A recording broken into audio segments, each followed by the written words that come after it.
तो ये 6 तस्वीरें आपने देखी और सवाल यही कि आखिर छत्तीसगढ़ में ये क्या हो रहा है। रायपुर से इस वक्त हमारे सहयोगी स्टार जैन जुड़ चुके हैं और राजकुमार साहू जांजगीर से लाइव जुड़ चुके हैं। सबसे पहले रुक कर लेते हैं जांजगीर का।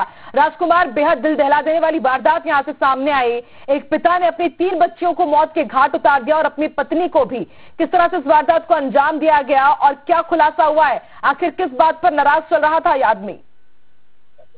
देखिए आकांक्षा, अभी जो प्राथमिक रूप से जो जानकारी आई है उसमें यही बात आई है कि ये जो देशराज कश्यप है उसका इलाज 10 साल से चल रहा था और मानसिक रूप से वो बीमार रहता था और इसके बाद से उसने इस घटना को अंजाम दिया जिसमें उसने अपनी पत्नी और 3 बेटियों को मौत के घाट उतारा है। लेकिन जब हम इस विषय पे बात कर रहे हैं तो ये भी बात निकल के आ रही है कि जो सनकी व्यक्ति है उसके द्वारा अपनी पत्नी पर चरित्र शंका भी वो करता था। इस तरह की भी बातें भी सामने आ रही है।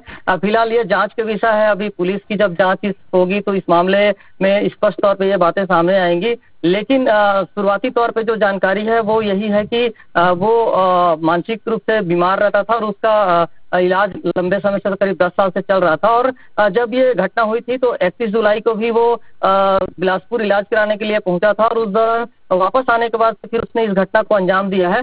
तो ये जो घटना है वो कहीं ना कहीं एक सवाल जरूर खड़े कर रहा है कि आखिर ऐसी क्या स्थिति बन गई कि उसने इस घटना को अंजाम दिया, क्योंकि जो शुरुआती तौर पे जो जानकारी है कि चरित्र शंका भी करता था।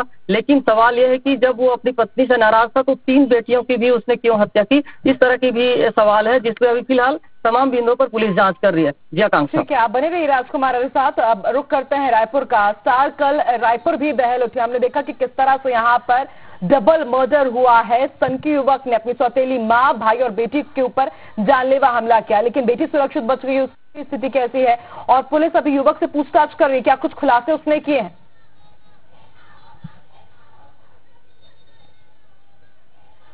देखिए, कहीं ना कहीं ये गंभीर मामला है क्योंकि लगातार देखा जाए तो हत्याएं के मामले बढ़ रहे हैं। पिछले 2 दिनों में पूरे छत्तीसगढ़ में बात करें तो 10 हत्याएं यहाँ पर हो चुकी है। रायपुर की बात करें तो यह डबल मर्डर हुआ था।